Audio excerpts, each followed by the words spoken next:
حماد صدیقی کے اس جواب پر مجھے ہنسی آ گئی، جس پر حماد صدیقی بھی ہنس پڑا اور ہنستے ہنستے میرے ہاتھ پر ہاتھ مارتے ہوئے کہا، آج کا جلسہ زبردست ہوگا۔ ابھی کچھ ہی دیر گزری تھی کہ شاہراہ فیصل پر گورا قبرستان کی طرف سے کچھ گاڑیاں ڈریگ روڈ کی طرف آتی نظر آئیں، لیکن یہ تمام گاڑیاں شہر کی طرف جانے والے روڈ پر تھیں۔ اسی دوران ایک اور ریلی راشد منہاس روڈ سے ڈگ روڈ کے مقام پر آ گئی اور یہ بھی جانے والے ہی روڈ پر تھی۔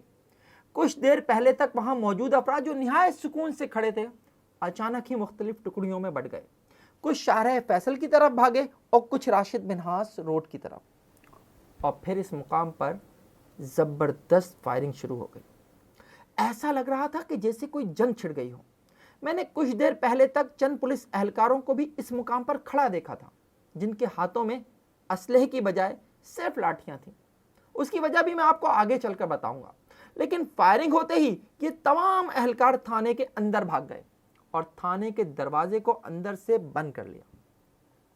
فائرنگ اتنی شدید تھی کہ کان پڑی آواز سنائی نہیں دے رہی تھی۔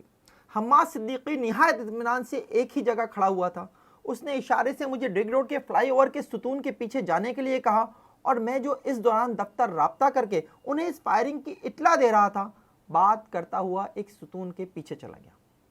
حماد صدیقی اس دوران میرے قریب آیا اور بولا کہ یہ پیپلز پارٹی کے لوگ ہیں جو ریلیوں کی صورت میں آئے ہیں اور فائرنگ کر رہے ہیں۔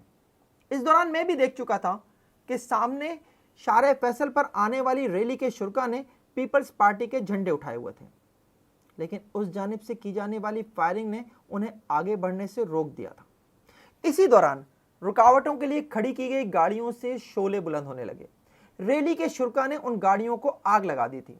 پورا علاقہ ایک جنگ کا منظر پیش کرنے لگا تھا، تیز فائرنگ اور اس میں جلتی ہوئی گاڑیاں۔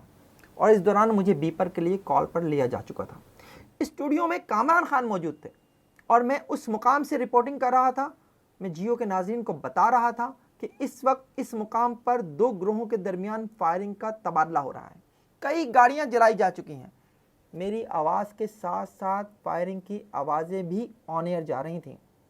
یہ سلسلہ کافی دیر تک جاری رہا اور پھر دونوں طرف سے آنے والی ریلیاں واپس ہو گئیں۔ ان میں سے شاہراہ فیصل پر آنے والی ریلی کی قیادت نثار کھوڑو، جبکہ راشد منہاس روڈ کی طرف سے آنے والی ریلی کی قیادت شہلا رضا کر رہی تھیں۔ یہ 12 مئی کو ہونے والی پہلی جھڑپ تھی، جس کے بعد یہ سلسلہ پورے شہر، خاص طور پر شاہراہ فیصل پر ایسا شروع ہوا کہ تمام دن ہی جاری رہا۔